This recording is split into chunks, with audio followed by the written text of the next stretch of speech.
terdakwa memberikan keterangan dulu, baru untuk menguji itulah jaksa, penuntut umum atau penasihat hukum bisa menghadirkan saksi yang meringankan. Kalau kita nggak periksa terdakwa dulu, apa juga yang mau diringankan sama saksi-saksi, karena terdakwa belum memberikan keterangan ABC-nya. Nah ini karena terdakwa sudah diperiksa dulu, menerangkan ABC, baru didukunglah sama bukti tertulis, bukti saksi, begitu logikanya. Sama dengan penuntut umum. Penuntut umum mendakwakan dulu, dakwaan dibacakan, baru bukti-bukti. Sekarang terdakwa diperiksa dulu, baru bukti-bukti, apakah itu yang meringankan atau bukti tertulis, begitu logikanya. Jadi kalau terdakwa belum memberikan keterangan, apa juga yang akan diringankan? Kita belum tahu terdakwa menerangkan apa, begitu logikanya. Ya. Ya, silakan.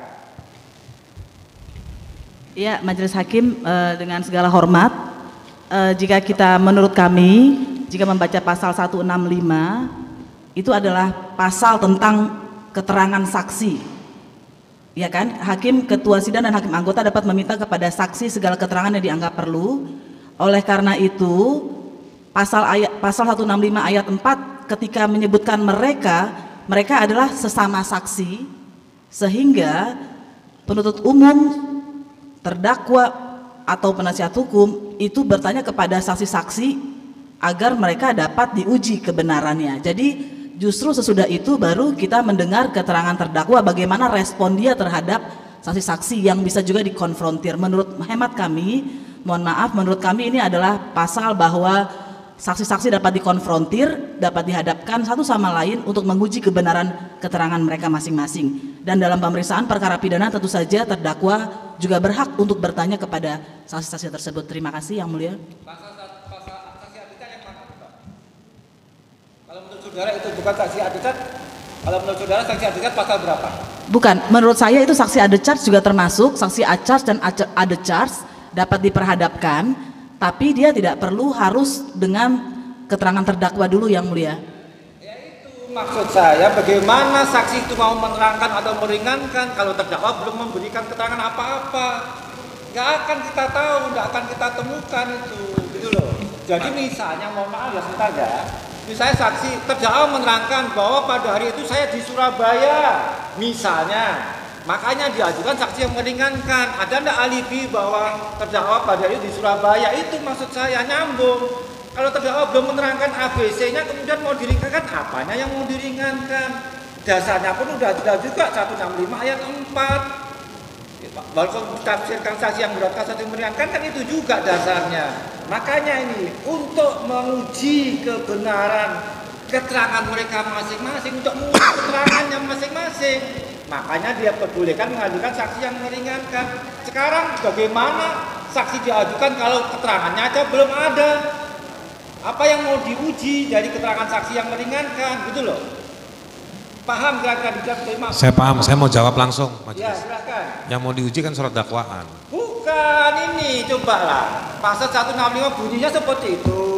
Hakim dan penuntut umum atau terdakwa atau penasihat hukum dengan perantaraan hakim ketua sidang dapat saling menghadapkan saksi untuk menguji kebenaran keterangan mereka masing-masing. Sekarang yang mau diuji kan keterangan mereka masing-masing. Bagaimana saksi mau didengar kalau saudara belum didengar keterangannya? Seperti penuntut umum mendakwakan saudara, makanya dia menghadirkan saksi dan bukti.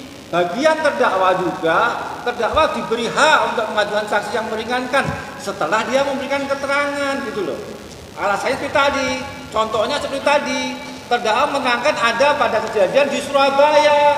Makanya dihadirkan saksi yang meringankan atau alibi bahwa terdakwa ada di Surabaya. Ini loh bukti tiketnya, ini loh bukti fotonya bahwa dia di Surabaya, seperti itu. Kalau terdakwa belum menerangkan ada di Surabaya, apa ya juga mau kita gali dengan saksi yang meringankan.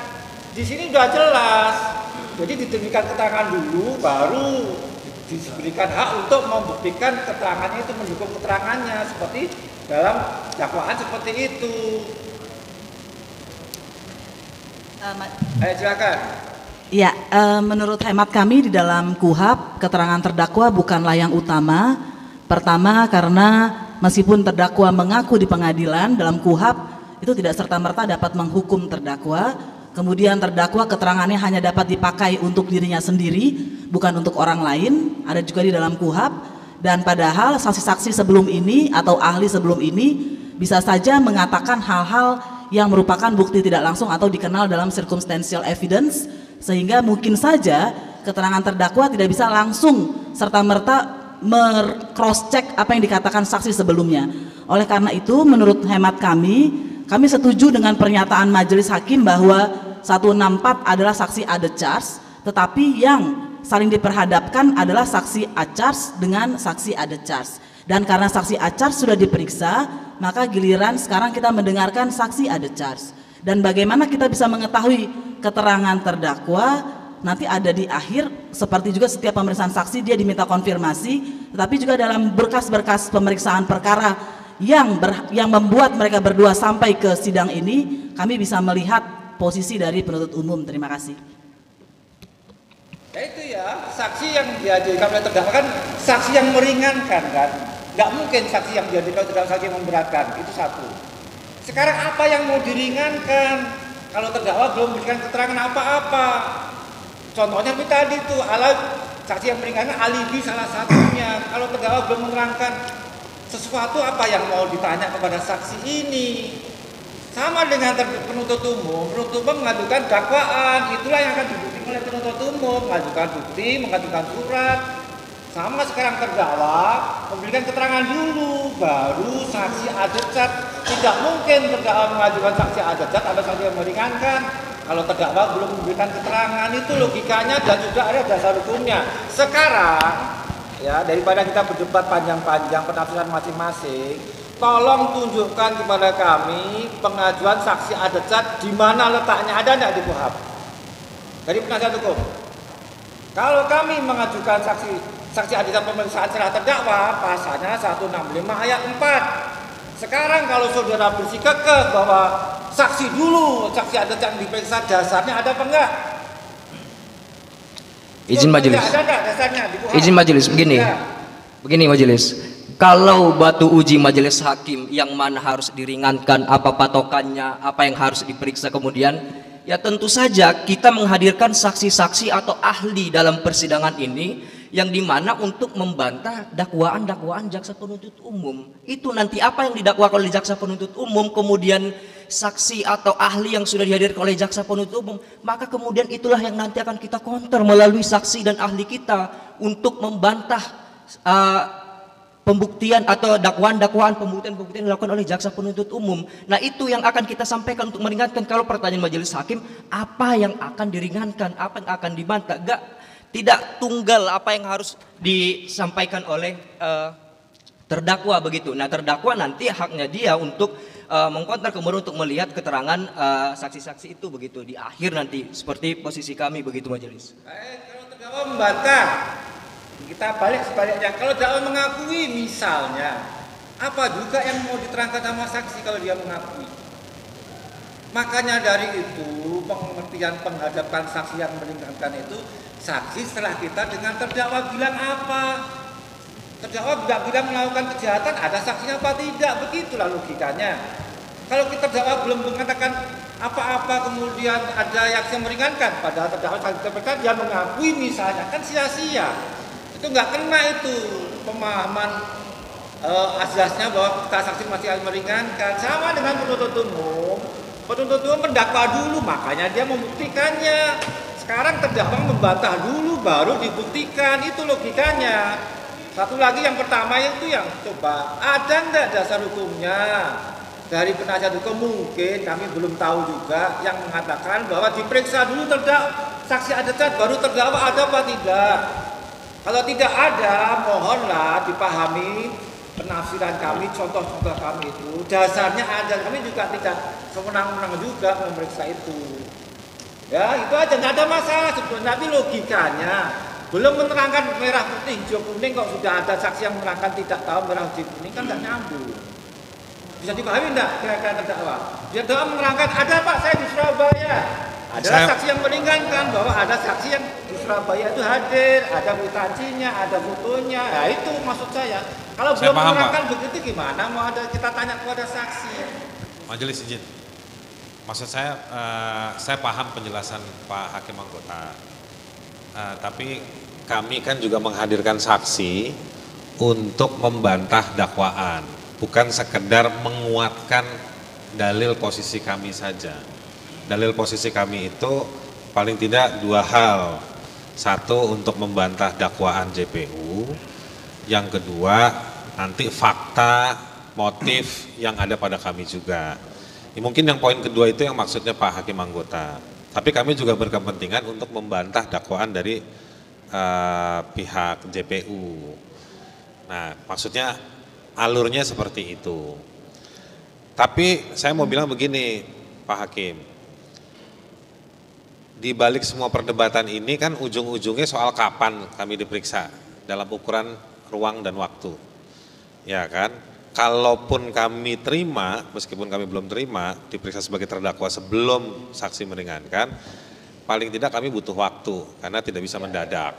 Jadi nggak mungkin juga hari ini kami diperiksa. Jadi perdebatan ini pun ujung-ujungnya kami tidak akan bersetuju untuk diperiksa hari ini. Kira-kira begitu. Ya, ini sebenarnya bukan perdebatan. Kita udah jelas dasar hukumnya. Iya. Yang kedua, pemberian saksi nggak bisa bisa juga. Ini apakah membantah dakwaan atau membantah perbuatan. Memaparkan saksi ya keseluruhan, makanya itu harus diterangkan dulu dari terdakwa. Nanti sekaligus dengan dakwaan juga. Tadi nggak mungkin pemeriksaan ini kita mengacu pada dakwaan dulu ya, nggak mungkin begitu. Jadi nggak ada masalah itu. Jadi kalau kita sepakat 165 ayat 4 kita terapkan saja dan tidak akan merugikan keberadaan dari terdakwa nggak ada yang merugikan. Majelis Hakim. Enggak, sebentar dulu.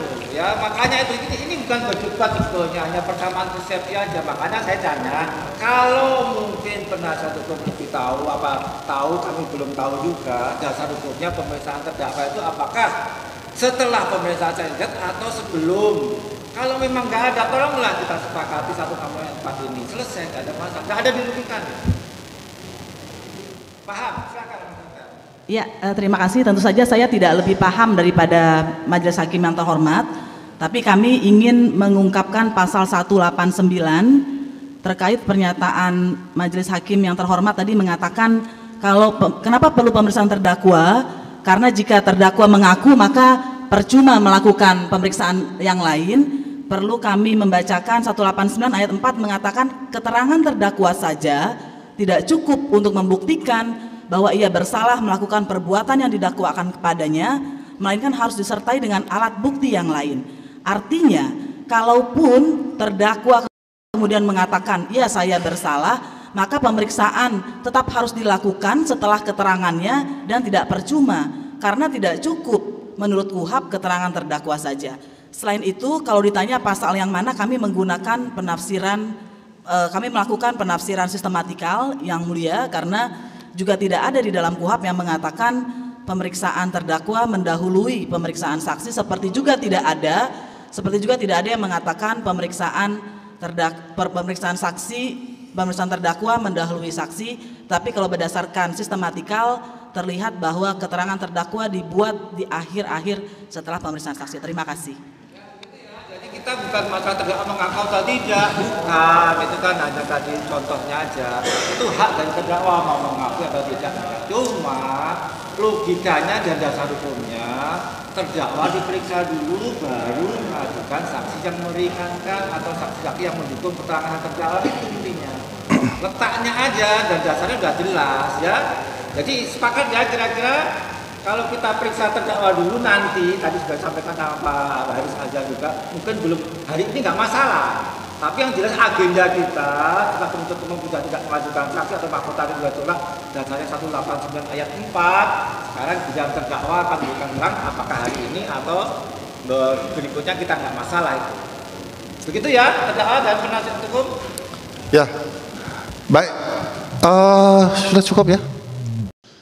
Minggu lalu dijawab oleh JPU yang hadir, saya pikir terekam di video, dicatat juga oleh Panitra. JPU waktu itu minggu lalu bilang minta 2 kali lagi sidang. 2 kali lagi sidang pemeriksaan saksi. Ya, sudah. Saya mau mensupport pernyataan majelis tadi yang mengatakan bahwa hari ini pemeriksaan saksi dan minggu depan masih pemeriksaan saksi, bukan pemeriksaan terdakwa. Jadi mari kita revisi dulu. Ya sudah, itu tidak masalah ya Pak, saudara ya. Masalah karena tadi. Jadi karena ini memang kemarin bilang sampai 2 sampai 3 kali masih ada pemeriksaan ahli. Tapi ternyata semua tidak ada lagi saksi. Sudah tidak akan diajukan lagi. Nah itu dia makanya. Ya, berarti kita kena juga prank. bisa memaksa umum untuk menghadirkan saksi itu. Kalau jadi kita tidak bisa maksa juga ya, karena sudah tidak ada ya. Masa kita harus kosong sampai 3 kali lagi? Kan nggak mungkin. Jadi kita juga nggak bisa maksa penuntut umum untuk menghadirkan ahli yang dimaksud. Kalau memang penuntut umum sudah tidak akan mau menghadirkan lagi, sudah cukup. Ya sudah, tidak usah lagi itu harus dipermasalahkan. Kalau boleh majelis, sebelum sidang ini ditutup dan disepakati kapan pemeriksaan terdakwa, kami ditunjukkan dulu surat-surat undangan kepada para saksi. Apakah para saksi itu sudah dipanggil secara patut dan baik? Mohon izin majelis, pembuktian ada di jaksa dan jaksa menyatakan cukup. Ya. Terdakwa menyatakan tidak cukup. Ya. Ya, nggak apa? Boleh. Ya sudah. Kalau penuntut umum sudah bilang cukup ya sudah. Itu nggak bisa kan kita ini kan ya. Ya baik. Jadi untuk minggu depan adalah pemeriksaan terdakwa ya. Jadi tanggal 21 Agustus 2023 jam 10 pagi pemeriksaan terdakwa ya. Apa lagi? Sedikit yang mulia, kan waktu ada ahli yang tidak datang itu yang dibilang jaksa bilang bahwa mereka minta waktu 3 minggu lagi waktu itu. Berarti sekarang kan sisa tinggal 2 minggu lagi. Apakah tidak bisa kita pemeriksaan terdakwa 2 minggu lagi agar kita juga bisa melakukan persiapan? Karena sebelumnya pihak JPU bilang 3 minggu lagi begitu. Mohon izin majelis. Iya sudah tadi bilang karena dia bilang cukup. Saya tidak sudah ada lagi betul. Cukup hari ini ya saya sudah. Saya tidak mempermasalahkan tidak mungkin itu, maksa tapi, gitu loh, mungkin. Enggak, saya tidak memaksakan untuk ada lagi, tapi cuman waktunya saja. Iya, waktunya saja. Saya tidak mempermasalahkan harus ada lagi, bukan. Ya jadi kita kan sudah dari awal kami sampaikan pemeriksaan ini harus putus dalam waktu 5 bulan. Dan ini juga pemeriksaan lebih cepat dari 5 bulan itu memang itu yang diharapkan. Itu. Jadi dengan pemeriksaan biaya ringan, sederhana dan ya itu yang kita nggak bisa, untuk apa kita molor-molorkan waktu yang tidak berguna. Kita waktu ini kan bermanfaat sekali gitu loh.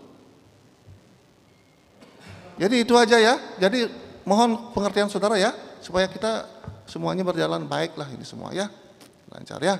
Baik, kita tunda ya 1 minggu untuk pemeriksaan saudara terdakwa tanggal 21 ya Agustus 2023 jam 10 pagi. Sidang selesai dan ditutup. Hadirin